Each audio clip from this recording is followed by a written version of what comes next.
Cop assaults woman with hot coffee, unaware she's the newly appointed police chief. Before we go further, please ensure to like, share, and subscribe for more interesting stories like this one.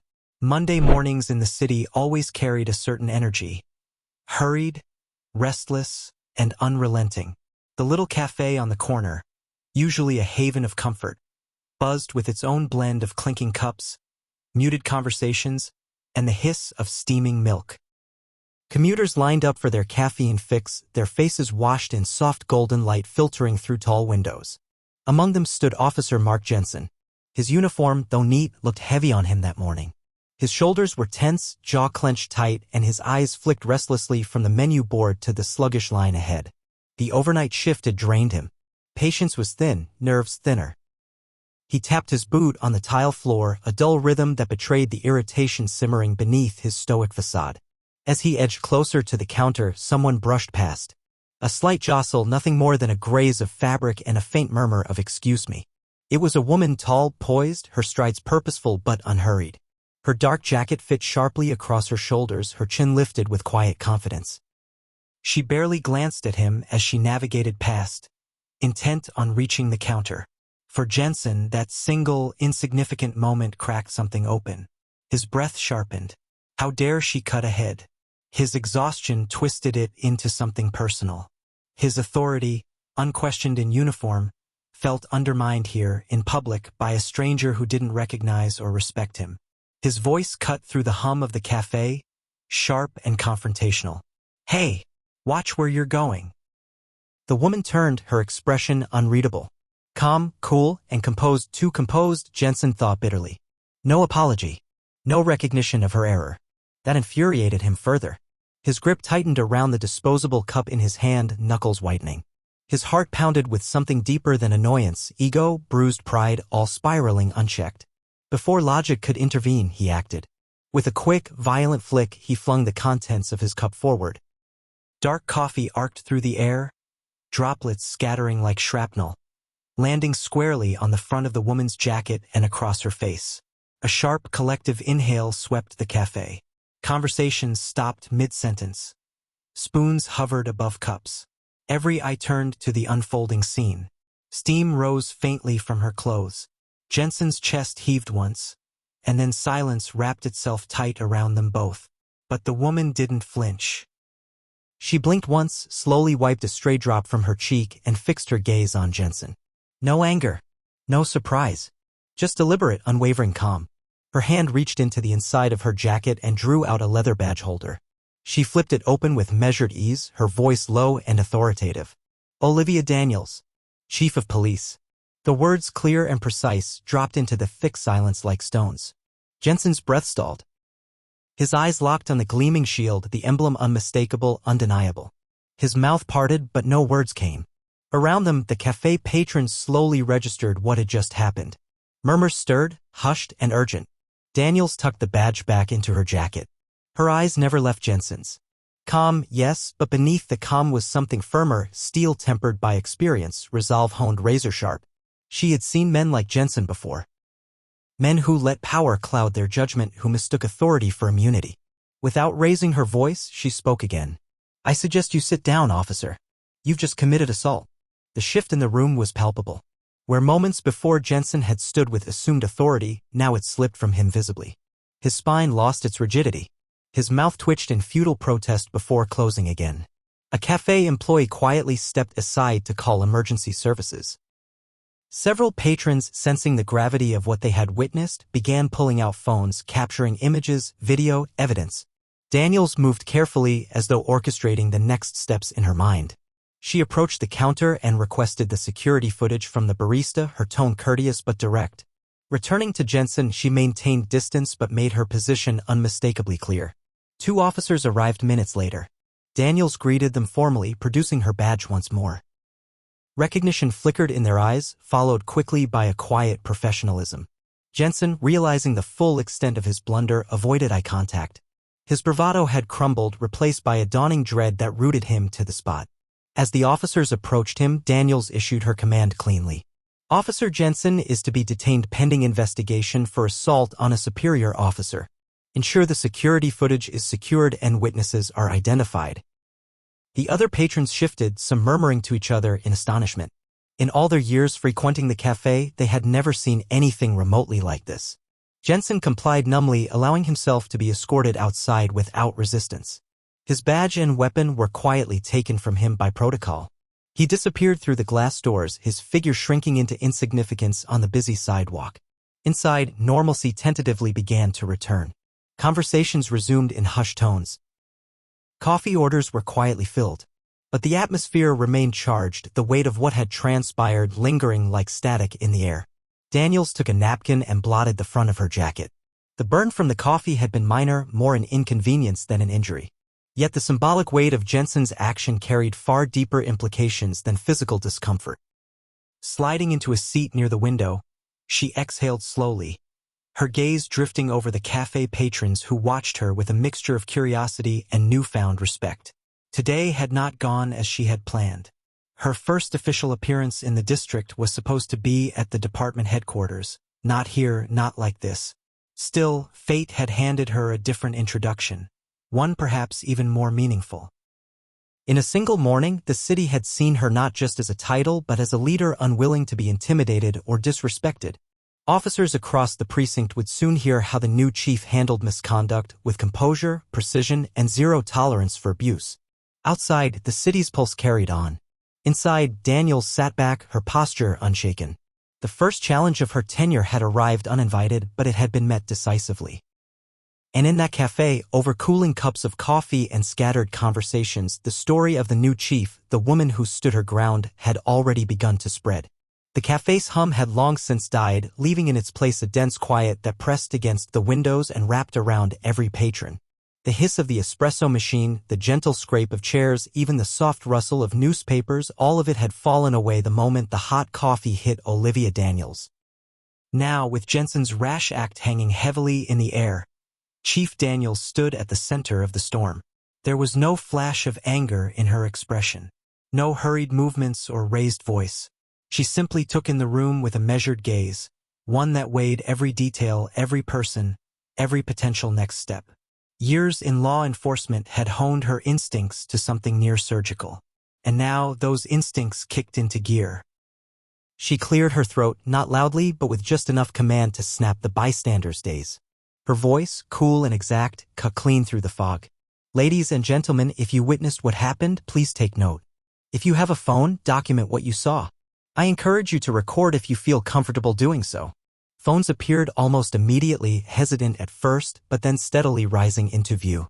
A handful of patrons began recording the scene. Others whispered quietly to one another, eyes darting between Daniels and Jensen, who stood frozen, his posture stiff but crumbling.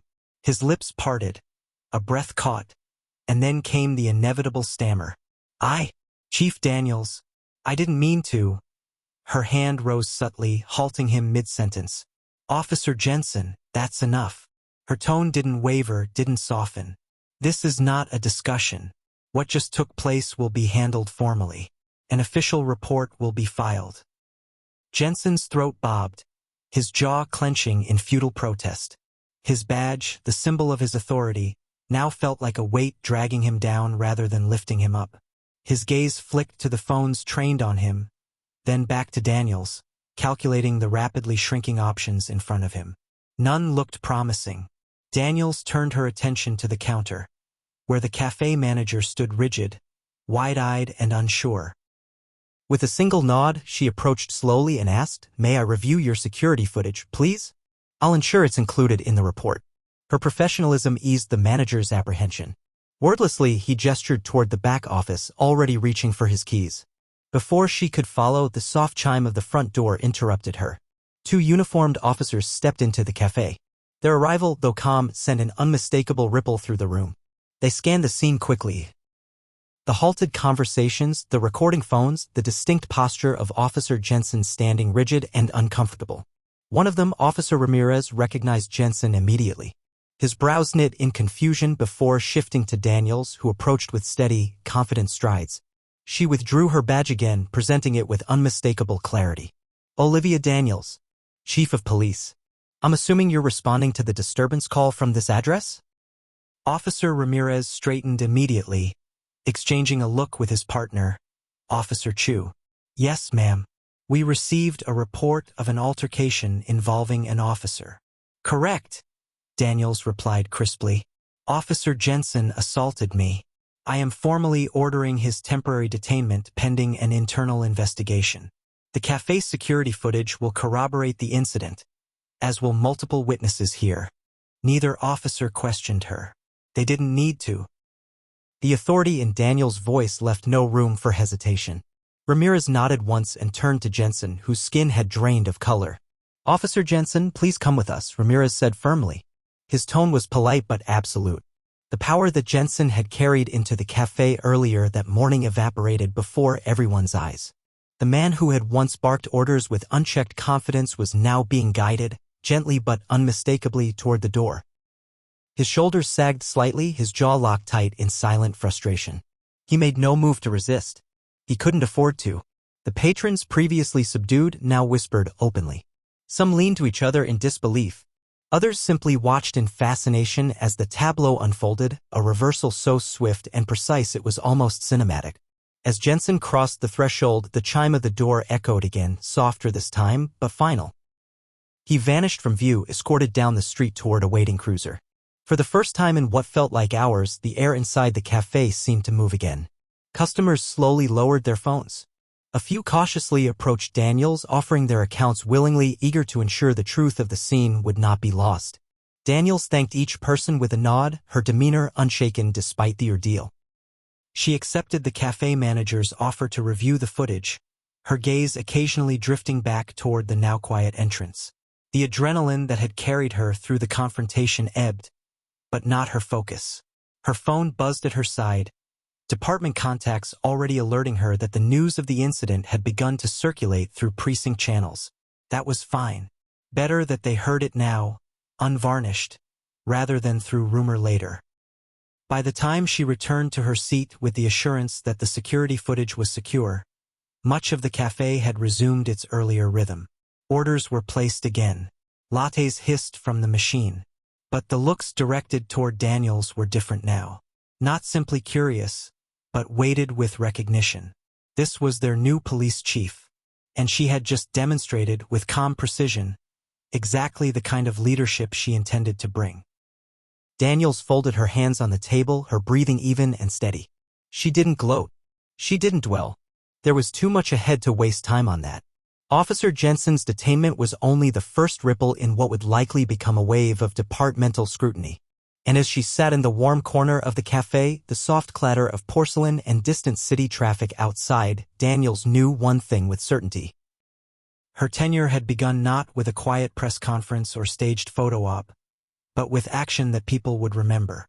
Not just the department, but the community. The ones who had been waiting, hoping for leadership that stood unshaken in the face of misconduct. For now, that was enough. News travels fast in a police department. Faster still when it involves one of their own in handcuffs. By noon, what had transpired in the cafe had swept through precinct halls, briefing rooms, locker bays, and break rooms like a spark on dry grass. Conversations hushed as officers leaned in close. Some wore surprise openly, others masked it behind seasoned indifference. But nearly all of them asked the same quiet question: did you hear what happened to Jensen? Inside the headquarters' stone facade, the air had shifted noticeably. It wasn't loud or overt. It was subtler than that. A thinning in the usual chatter, guarded glances, the kind of awareness that prickled at the edges of routine. Chief Olivia Daniels' entrance into the building only deepened it. She strode through the front doors late morning, uniform sharp, steps even. Though she carried no physical evidence of the earlier confrontation, those who crossed her path sensed it. Her reputation had arrived ahead of her, bolstered now not by formal accolades, but by a first-hand demonstration of how she handled abuse of power. Word had spread with remarkable accuracy. Jensen had assaulted her. She'd had him detained on the spot. The command staff waited for her upstairs. Deputy Chief Allen, a veteran of 30 years, stood near the long mahogany conference table, lips pressed thin. Beside him were Captains Ruiz and Monroe, both respected, both observant enough to recognize the delicate balance they now faced. Department morale, public optics, internal discipline, all collided in a single morning. Daniels entered without ceremony, greeting each of them with a succinct nod. The room settled into a taut silence as she set her folder neatly on the table and took her seat. "I assume you've all heard," she began. No one bothered denying it. Alan cleared his throat first. His voice, gravelly from years of fieldwork and chain smoking, broke the quiet. Word spread quick, Chief. "Jensen's already been brought in. Ramirez and Chu did it clean." "Good," Daniels replied simply. Her gaze moved from face to face, measuring reactions carefully. None of them looked shocked, but there were flickers of caution, calculation. Alan, seasoned and pragmatic. Ruiz, younger, sharp, with ambition tempered by diplomacy. Monroe, analytical, known for his tight rein on procedural standards. "I've secured the footage. Witness statements are being collected." Daniels slid a flash drive across the table. "I expect Internal Affairs to initiate their investigation by this afternoon. I'm assigning a neutral oversight committee to ensure transparency." A beat passed. Monroe, ever the proceduralist, tapped a pen slowly against his notepad. "Chief, you realize the union's going to push back hard on this. Jensen's got deep ties in the patrol division. He's got allies." Daniels didn't blink. "I'm aware. They'll argue excessive punishment," Alan added. "Throw around words like misunderstanding and out of context." Daniels' lips pressed into a thin line, though her tone remained level. "Let them. We both know what happened wasn't a misunderstanding. A sworn officer assaulted a civilian and his superior officer no less. That's a breach of conduct and criminal assault. There's no spin that changes those facts." Ruiz shifted slightly in his chair. "Some rank and file might see it differently. Think you came in swinging too hard, too fast. That you're trying to make an example out of someone." "I'm not trying," Daniels countered evenly. "I am making an example. And not for show. For clarity." Silence lingered again, heavier this time. Beneath the professional polish in the room, everyone recognized the deeper implications. Daniels wasn't simply disciplining Jensen, she was sending a signal through the department's veins. This is how misconduct will be handled from now on. Swiftly. Publicly. Without favoritism. For years, the department had struggled under unspoken codes. Loyalty over accountability. Seniority as a shield. Quiet corrections behind closed doors that rarely corrected much at all. Daniel's decision sliced through that long-standing culture in one clean, undeniable motion. Alan scratched his jaw, leaning back slightly. There was something close to respect in his eyes now, even if begrudging. "You're not blinking on this, are you?" "No," Daniels said flatly. "If anyone's uncertain where I stand, I'm happy to clarify again." The meeting adjourned shortly after. The committee assignments were set. I notified. The process began to grind forward. Yet beyond the conference room, the ripple effects had only just started. By early afternoon, small clusters of officers congregated in corners of the station. Some spoke quietly in support, recognizing the overdue shift. Others bristled, their loyalty to Jensen coloring their perception. To them, it wasn't just one man facing discipline, it was the old guard under siege. Detective Marquez, leaning against a worn locker in the detective bay, summed it up succinctly to her partner. "She's not here to babysit this place. She's here to clean house." In the break room, a younger patrol officer muttered under his breath, shaking his head. Jensen had it coming. He's been skating on bad calls for years. At a nearby desk, another officer shot back quietly, "Doesn't mean you humiliate him in front of civilians. Feels like a setup." Tension simmered beneath the department's surface. Daniels knew it, had expected it. Change rarely arrived without resistance. But as she stood in her office later that day, reviewing the preliminary IA file, her resolve hardened further. The fallout wouldn't deter her. If anything, it confirmed why her appointment had been necessary in the first place. Jensen was only the beginning. The department's fractures ran deeper, woven into policies and attitudes long left unchallenged. It would take more than one confrontation to uproot it all. Through her office window, she watched the steady movement of officers below, filing reports, making calls, heading out on patrol. The machinery of law enforcement turned on, regardless of internal turmoil. Her role wasn't to halt that machinery, but to recalibrate it. The department could brace however it liked. Daniels was already moving forward. The hum of fluorescent lights in the Internal Affairs conference room was steady, almost hypnotic. Yet no one seated around the polished oak table found it calming. Stacks of witness statements, evidence logs, and surveillance stills covered every inch of space, neatly organized but weighty in their implications. The investigation into Officer Mark Jensen had begun in earnest, and it showed no signs of slowing. Chief Olivia Daniels sat at the head of the table, her expression composed but unyielding.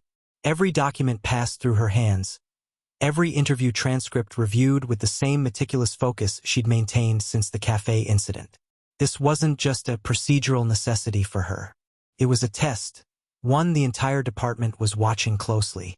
Across the room, IA officers moved with clinical precision. Detectives Ellis and Patel had spent days canvassing the cafe. Witnesses had been thorough. Footage from the security cameras had been pulled cleanly. High definition, time-stamped, irrefutable. The slow-motion replay left little to interpretation. Jensen's confrontational stance, the sharp exchange, the arc of the scalding coffee as it flew from his hand. Every angle confirmed the same simple fact. An officer had crossed a line in broad daylight. Now the past was catching up. Patel slid a file across to Daniels without a word. Jensen's disciplinary history. As Daniels opened the folder, the record unfolded grimly. Prior complaints, excessive force reports, allegations of verbal aggression during traffic stops.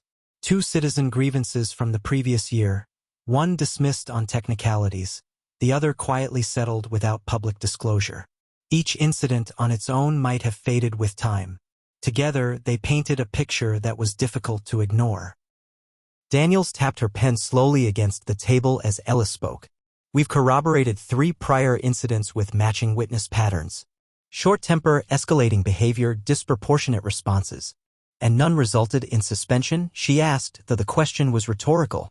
The thin margins on each case spoke volumes, investigations closed without resolution, peer statements leaning in Jensen's favor, internal reluctance to push back against a senior patrol officer. That era had ended the moment Daniels took command. Across the building, the IA interview suite carried a colder atmosphere. Jensen sat under the sterile white light, his uniform crisp but the tension in his shoulders betraying his composure. Detective Marquez, seasoned and calm, faced him across the metal table, voice even as she began. Officer Jensen, for the record, please describe in detail what happened inside the cafe. Jensen exhaled slowly, squaring his jaw. His voice carried a strained edge. I'd been on shift 16 hours. Exhausted. High call volume all night. I was irritated, anyone would be. The woman bumped me. Didn't apologize. Felt provoked. Marquez didn't flinch. And you responded by throwing hot coffee at her? I snapped, Jensen admitted, the words stiff. I reacted poorly. But it wasn't premeditated. Stress made me overreact. People need to understand that. Marquez slid a printed still from the footage across the table. Jensen's hand mid-throw, expression hard, intent unmistakable. We don't see provocation here, she said evenly. We see aggression, escalation without justification. Your prior record suggests a pattern. Can you explain that? Jensen's jaw locked, nostrils flaring. For a long moment he said nothing, the reality closing in around him. Stress was an argument that could only stretch so far. The evidence left little room to hide. Back upstairs, Daniels convened a closed-door leadership meeting. The department's upper brass sat in a semicircle as she laid out the compiled findings with clinical clarity. Witness accounts align. Video corroborates. Jensen's history indicates repeated concerns inadequately addressed, she stated without embellishment. It is my recommendation that Officer Jensen be formally charged with misconduct, relieved of duty, and referred to the district attorney for assault prosecution. Deputy Chief Allen exhaled slowly, fingers steepled in thought. No doubt about the facts. None. But some in the department won't like this, Chief. I'm not here to protect reputations, Daniels replied coolly. I'm here to protect the integrity of the badge. If we tolerate this, we tell every officer misconduct carries no consequence. That's unacceptable. Captain Ruiz leaned forward slightly. What about departmental reform? Beyond Jensen, this exposes systemic blind spots. Daniels nodded once. I'm already drafting policy revisions. mandatory reporting of all misconduct complaints to IA, revamped de-escalation training, anonymous reporting hotline. We're not patching holes. We're rebuilding foundation. No one challenged her directly. The evidence made argument futile. But unease lingered. Holding Jensen accountable meant shining light on years of tolerated missteps. Daniels knew it would stir resistance. She welcomed it. That afternoon, Jensen was summoned to the formal disciplinary hearing. His attorney sat beside him, flipping through paperwork with mechanical detachment. Daniels led the session herself, her voice measured and clear. Officer Jensen, based on comprehensive investigation and corroborated evidence, you are hereby relieved of duty pending prosecution for assault and gross misconduct. Your badge and service weapon are to be surrendered immediately. Jensen stared ahead, expression rigid. He offered no apology. No defense. Only silence as the weight of the department's shift pressed down. The room remained still as he rose, unpinned his badge, and set it on the table. The metallic clink echoed sharply in the silence. Without a word, he turned and exited, the door clicking shut behind him. Daniels inhaled deeply, her shoulders straight. Around her, the leadership sat still, absorbing not just Jensen's fate but the new precedent set in motion. A department that had long skirted accountability had just taken a hard, public step forward. In her office that evening, Daniels penned a department-wide memo. No jargon, no sugarcoating. A direct message, effective immediately. All personnel are subject to revised conduct review procedures. Misconduct will be met with swift, transparent action. We do not shield wrongdoing. We correct it. That is our duty to this department and to our community. She hit send. Across precinct computers and department-issued phones, the notification chimed simultaneously. Officers in squad rooms paused, glancing at screens. Some read the memo with guarded skepticism. Others with cautious optimism. Daniels sat back in her chair, gaze steady. The investigation had concluded. The real work, reshaping the department's culture, had only just begun. The press room buzzed with restrained energy, journalists packed shoulder to shoulder beneath the harsh lights. Camera lenses pointed forward in a rigid formation, red record indicators blinking in unison.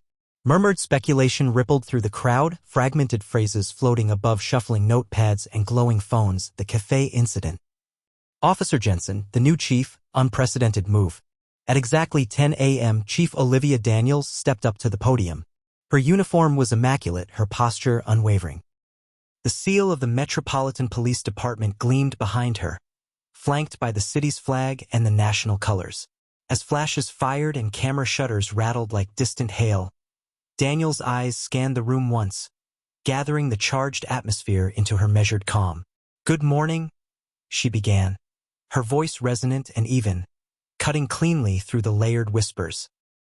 "I'm here to address the recent incident involving Officer Mark Jensen and the subsequent steps our department has taken." Reporters surged forward, arms raised, questions spilling out. "Chief Daniels, do you believe Jensen's behavior reflects a broader issue of misconduct in your department? Is this part of a larger reform effort? Are other officers under review?" Daniels lifted her hand slightly, halting the flood without strain. "Let me be clear," she said, each word deliberate.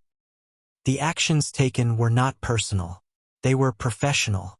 When an officer violates the law, regardless of rank, tenure, or reputation, accountability must follow swiftly and transparently. That is not optional. It is necessary to maintain public trust." The room quieted, pens poised midair. "Our investigation revealed clear evidence of misconduct," Daniels continued. "Officer Jensen has been relieved of duty, pending prosecution.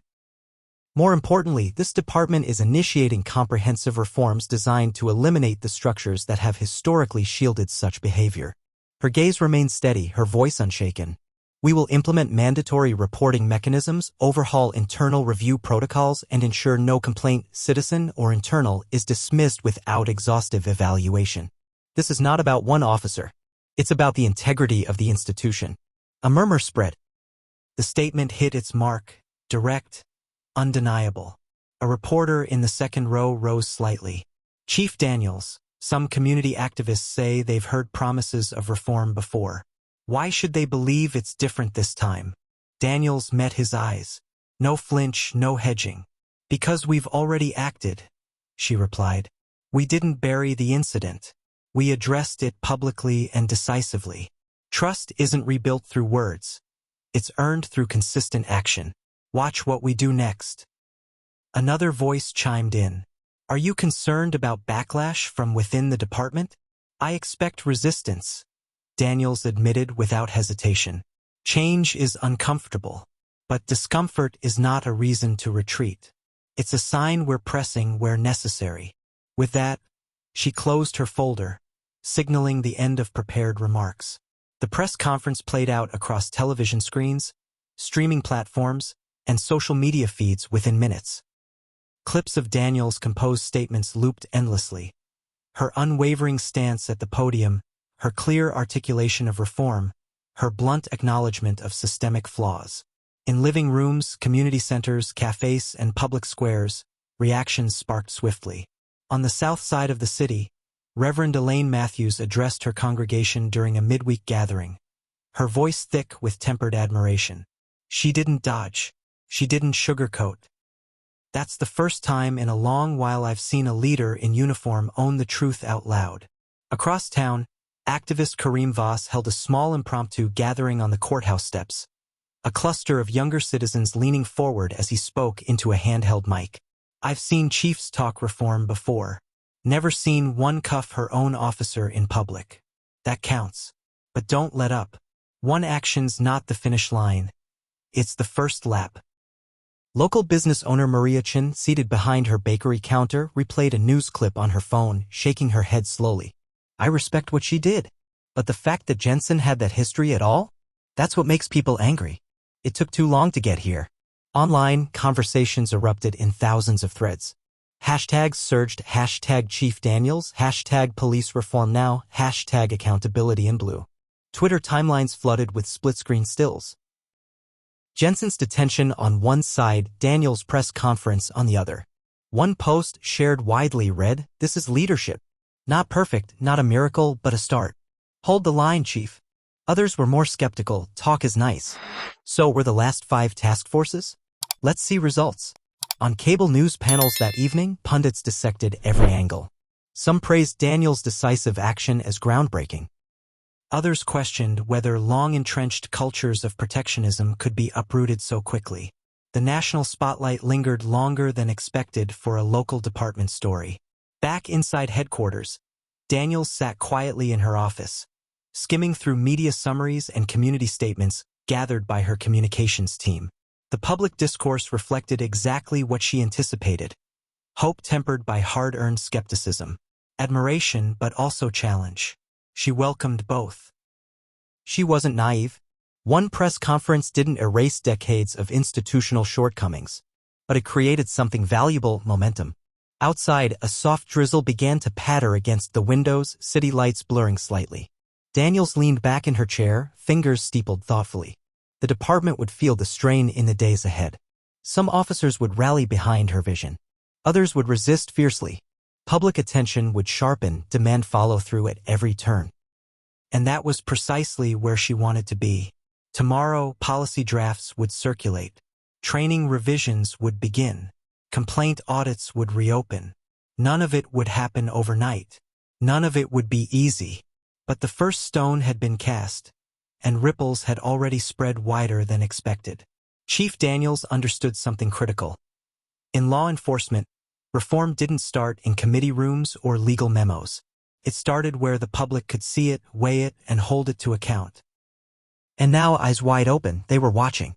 The morning briefings at the precinct felt different now. Gone was the casual murmur of routine updates and familiar banter that had once filled the squad room. In its place lingered something sharper, a quiet attentiveness that pressed into every conversation, every shift change, every glance exchanged in the hallway. Chief Olivia Daniels stood at the front of the conference room, her uniform collar crisp, her stance composed but unyielding. A screen behind her displayed a simple title, Conduct Policy Reforms and Community Re-Engagement Plan. Around her, rows of officers sat in steel-backed chairs, arms crossed, brows furrowed. Some curious, others guarded. All listening. "We start today," Daniels said evenly. "Not tomorrow. Not next quarter. Today." Clicking her remote, she moved through the presentation with deliberate clarity. First, revised conduct protocols. Zero tolerance for excessive force, harassment, or abuse of authority. All complaints will be logged and tracked through an external oversight committee. Another slide. Second, mandatory de-escalation and implicit bias training. Every officer, regardless of seniority, will attend quarterly workshops. She paused, letting the weight of her words settle. Third, community engagement. Each precinct team will participate in town halls and outreach programs. We don't just patrol neighborhoods. We serve them. That means knowing the people, hearing their concerns firsthand. A ripple of shifting posture spread through the room. No one spoke yet, but the message was clear. This was not symbolic reform for appearance's sake. This was structural change, immediate and enforceable. After the briefing, smaller breakout sessions unfolded across the precinct. In the training room, officers sat around long tables as instructors introduced new de-escalation modules. Role-play scenarios projected onto screens depicted tense traffic stops, heated domestic disputes, mental health crises, all handled with calm verbal strategies rather than force. Veteran officers like Sergeant Ray Donovan, known for his blunt skepticism, leaned forward slightly as facilitators demonstrated tactical breathing techniques and defusing body language. His jaw tensed, but he didn't pull back. Watching closely, evaluating. In the community relations office, a different scene unfolded. Daniel sat across from Officer Mia Hernandez, a 10-year patrol veteran with deep ties in her district. The tone here was quieter, more personal. "I've seen reform memos before," Hernandez admitted, her voice low but direct. "They come and go. Folks out there stop believing in promises after a while." Daniels nodded once. "I don't expect belief overnight," she said plainly. "I expect you to help me show them something different. It'll take face time. It'll take showing up, not just in uniform, but as people." Hernandez tapped her fingers thoughtfully on the table's edge, eyes narrowing, calculating. "You get officers into those town halls, Chief, and listen for real? You'll get more traction than you think." Later that week, the first community meeting convened in a school gymnasium. Folding chairs filled with neighborhood residents, community leaders, activists, and business owners. In uniform but unarmed, Daniel stood at the center alongside a mix of beat cops and command staff. Questions flew fast, pointed, weary, impassioned. "What's going to change this time? Why should we trust you? How do we know bad cops won't just get shuffled to another precinct?" Daniels didn't deflect. She didn't offer polished platitudes. Instead, she outlined the reform plans in full view, inviting critique. Officers like Hernandez stepped forward to share their intent to build genuine dialogue, not dictate from a distance. By the second hour, the room's heat softened slightly. Not approval, not yet, but curiosity. A willingness to see if this time might actually be different. Back inside headquarters, the wheels kept turning. Jensen's suspension was formally documented and finalized. His personnel file now marked him ineligible for reinstatement pending prosecution. Meanwhile, Daniels greenlit comprehensive reviews of officer conduct histories. Files long untouched were reopened, complaints re-examined, patterns of behavior identified and flagged. A quiet unease drifted through the building as notices circulated, not panic, but a dawning awareness that the old ways of slipping past scrutiny were dissolving. In the armory, Daniels approached Officer Marcus Lee, a 10-year veteran known for his cautious pragmatism. He leaned back against a storage locker as she neared. "You've been here long enough to know the back channels better than most," Daniels said simply.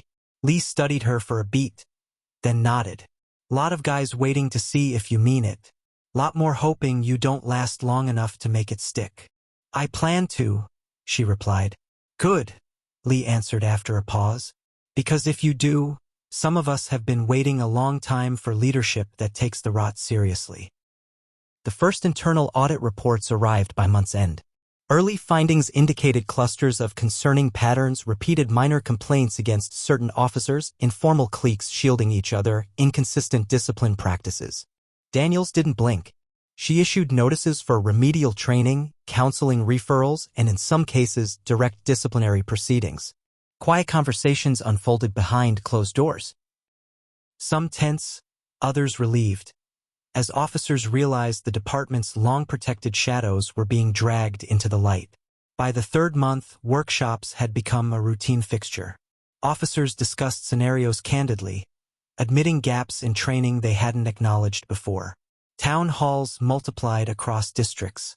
Public skepticism gradually gave way to guarded engagement as residents noticed familiar officers showing up repeatedly, not just once for a photo op. Inside the precinct, the atmosphere shifted. Where initial resistance had simmered, cautious optimism began to seep in. Officers compared notes on training takeaways without sarcasm. Younger recruits spoke openly about the reforms with an energy older colleagues began to respect. In a quiet moment late one evening, Daniels walked the dim corridors alone, nodding to night shift officers. In the break room, she caught sight of Donovan, the old skeptic, leafing through a de-escalation manual, brow furrowed but focused. It wasn't victory, not yet, but it was movement. Change, Daniels knew, rarely announced itself with grand gestures. More often, it crept in slowly, in the tilt of a conversation, in the openness of a town hall attendee, in the grudging respect of a seasoned sergeant reading a training binder late at night. And in that steady crawl forward, she saw exactly what she'd hoped for. The earliest outlines of a department inching toward something better. The sun streamed through the tall windows of the precinct's assembly hall, casting sharp bands of morning light across rows of freshly polished boots and pressed uniforms. The space, once reserved for dry briefings and procedural updates, now pulsed with quiet pride and anticipation. Lined in neat rows sat officers of every rank, shoulder to shoulder, the emblems on their uniforms glinting softly. At the front, a long table displayed neatly stacked certificates, markers of something deeper than simple attendance. Months had passed since the café incident, but the air in the precinct no longer held the taut defensiveness of old. Conversations flowed with less suspicion, more candor. Walls once decorated with fading posters now bore notices of upcoming community outreach events, training schedules, and officer accolades earned through service, not seniority. Chief Olivia Daniels stood at the podium, her gaze steady as she surveyed the crowd before her. Behind her, the precinct's crest gleamed, the city skyline sprawling beyond the wide glass windows. Today marks more than the completion of a program, she began, her voice measured yet rich with conviction. It marks the continuation of a promise, to ourselves, to each other, and to the community we serve. The room quieted even further, the subtle shifting of uniforms ceasing altogether. Integrity, service, and respect, Daniels continued.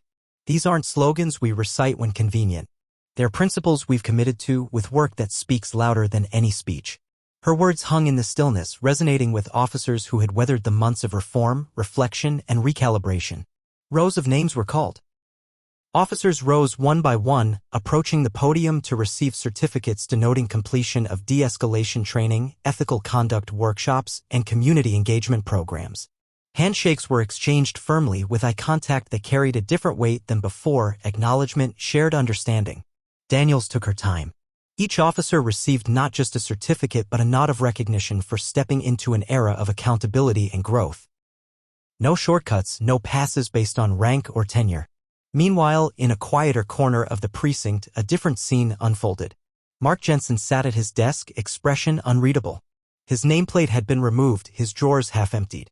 A thin manila folder lay open in front of him, official documents finalizing his dismissal. Due process had been observed meticulously, hearings, evaluations, and final reviews had all concluded decisively. He packed methodically. A framed photograph, a worn service pin, a couple of dog-eared case notes. No one interrupted him. Some glanced in passing, most choosing to focus forward, unwilling to linger in the shadow of the past. Jensen's departure carried no spectacle, just the quiet closing of a chapter that had loomed over the department for far too long. Back in the assembly hall, applause echoed gently as the last certificates were distributed. Officers exchanged nods, brief smiles breaking their usual stoicism. This ceremony wasn't flashy, but its impact rippled through the room undeniably. As the gathering dispersed, conversations buzzed with plans for continued workshops, upcoming community town halls, and shifts filled with a little more purpose. Later that afternoon, Daniels walked the precinct's corridors. Her pace was unhurried, her presence deliberate but relaxed. Officers greeted her with respectful nods and steady gazes, not out of obligation but recognition. Small acknowledgments of leadership that had shown itself not through speeches alone, but through consistent, visible action. She passed Sergeant Donovan leaning against a filing cabinet reviewing case notes alongside Officer Hernandez. Both gave curt nods that, months ago, might have been laced with skepticism. Now they carried something steadier, a quiet confidence in the course they had set. Officer Lee crossed her path in the hallway, lifting a hand in greeting before slipping into a briefing room filled with young recruits reviewing engagement protocols. The same officer who once voiced doubts now mentored the next wave, passing along lessons learned firsthand. Daniels ascended the narrow staircase to her office. The familiar hum of activity below softened as she reached the glass-walled space overlooking the city. Afternoon light painted the skyline gold, the streets below bustling with their usual rhythm. She set her cap on the desk and eased into her chair. A thin stack of reports awaited her: policy updates, community feedback summaries, recruitment evaluations. The work was ongoing.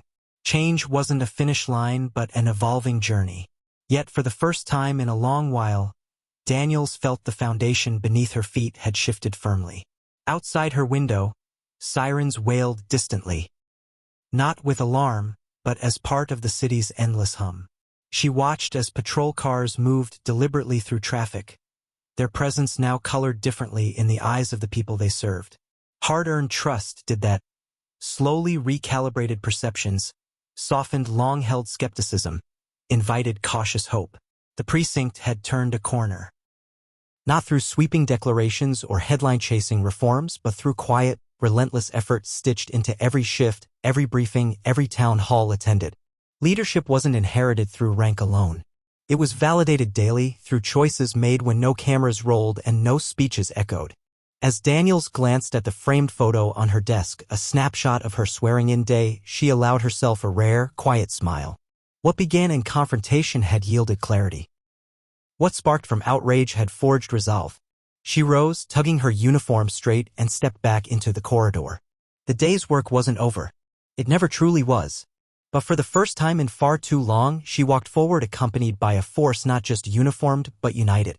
If you enjoyed this story, ensure to like, share, and subscribe for more amazing, heartfelt stories like this. Also, let us know where you are watching from and drop your thoughts in the comments. What did you think of Chief Olivia Daniels' calm authority in the face of Officer Mark Jensen's shocking aggression? How did you feel watching the power shift as Olivia revealed her badge? We'd love to hear your take on accountability, leadership, and justice. Share your reflections on how this bold stand against misconduct impacted you. Join the conversation below. We're excited to hear from you.